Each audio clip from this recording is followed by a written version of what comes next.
नाज़रीन आदाब, आप देख रहे हैं उर्दू चैनल और मैं हूं आपका मेज़बान मोहतशिम एहतशाम। उर्दू चैनल के खुसूसी प्रोग्राम खास खबर में आपका खैर मकदम है। नाज़रीन, कांग्रेस के सीनियर और मारूफ लीडर इमरान प्रतापगढ़ी इन दिनों जम्मू कश्मीर के दौरे पर हैं। वो अपने दौरे के दौरान इंडियन अलायंस के नुमाइंदों की इंतखाबी मुहिम में शामिल हो रहे हैं। आज उन्होंने बफलियाज में शाहनवाज चौधरी के हक में एक इज्तिमा से खिताब किया, जहां पर उन्होंने अपने अंदाज में लोगों को लुभाने की कोशिश की। बादशाह उन्होंने ज़रा अबलाग के नुमाइंदगान के साथ भी बात की। क्या था उनका कहना, दिखाते हैं आपको एक रिपोर्ट। करके पार्टी ने उड़ीसा में जिम्मेदारी दे रखी है।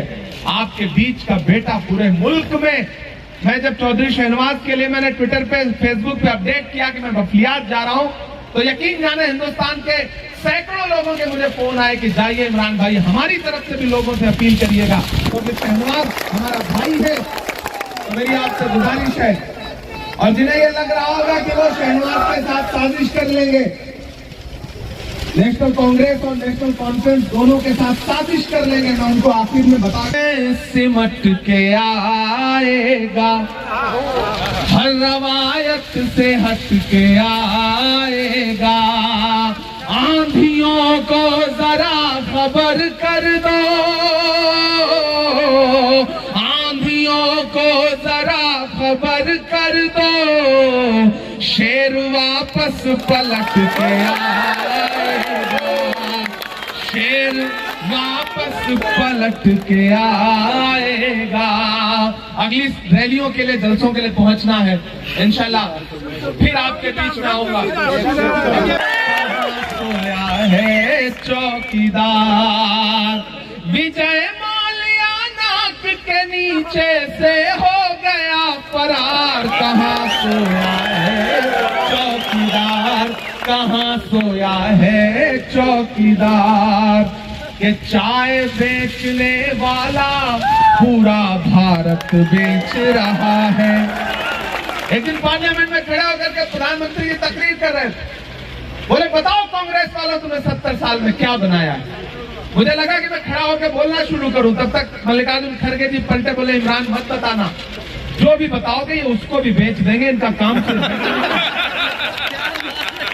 चाय बेचने वाला पूरा भारत बेच रहा है, इसी काम में हासिल उसे महारत बेच रहा है, कि रेल बिक गई, तेल बिक गया, बिका हवाई अड्डा।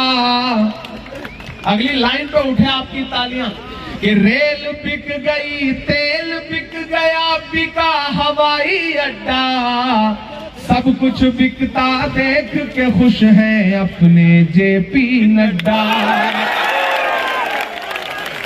के जनता महंगाई की मारी, जनता महंगाई की मारी करती हाहाकार, कहाँ सोया है चौकीदार, कहाँ सोया है चौकीदार। 25 को अपने घरों से बाहर निकलिए, ईवीएम की कतारों में खड़े होइए और बटन दबाइए, और इतनी जोर से हाथ के पंजे के सामने वाला बटन दबाइए कि सोए हुए चौकीदार की नींद में थोड़ा खलल पड़े, और ये काम आप ही कर सकते हैं। बहुत शुक्रिया, बहुत बहुत शानदार। और अलायंस के लिए बहुत ही जबरदस्त माहौल है। मैं जिन इलाकों में जा रहा हूँ, अभी मैं पड़ोस में राजौरी करके आ रहा हूँ सभा, अभी बफलियाज किया, अब यहाँ किया। कांग्रेस पार्टी के कैंडिडेट के लिए, अलायंस के लिए बहुत शानदार माहौल है, और यहाँ पे अलायंस पूरी क्लियर मेजोरिटी के साथ सरकार करेगी। सर, बीजेपी कह रही है कि तीनों की तीनों सीटें हम जीतेंगे। अब ये बीजेपी तो ये भी कह रही थी कि हम 400 सीटें जीतेंगे। पार्लियामेंट में 400 सीटें जीत रहे थे, उसका क्या हुआ? प्रधानमंत्री जी से ये पूछिए 400 के पार नारे का क्या हुआ? सर, ऐसी चीज है जो जम्मू कश्मीर के लोगों को कह के जाए आप। जम्मू कश्मीर के लोगों को मोहब्बत की जरूरत है, और कांग्रेस पार्टी और अलायंस वो मोहब्बत के लिए तैयार है, डेवलपमेंट के लिए तैयार है। आइए एक नए सफर पे चलते हैं, जो डेवलपमेंट का सफर है, मोहब्बत का सफर। बीजेपी जो है इसमें जेलों से भी लोगों को छोड़ रही है, क्या लगता है? कश्मीर और जम्मू की आवाम बहुत समझदार है, जानती है कौन किसके इशारे पे क्या कर रहा है। उर्दू चैनल में आज बस इतना ही। अपने मेज़बान मोहतशम एहतिशाम और उर्दू चैनल की पूरी टीम को दीजिए इजाज़त। आप हमारा चैनल सब्सक्राइब करें, वीडियोस लाइक और शेयर करें, कमेंट बॉक्स में अपने तासरात से नवाजें और बेल आइकन लाजमी क्लिक करें। खुदा हाफिज़।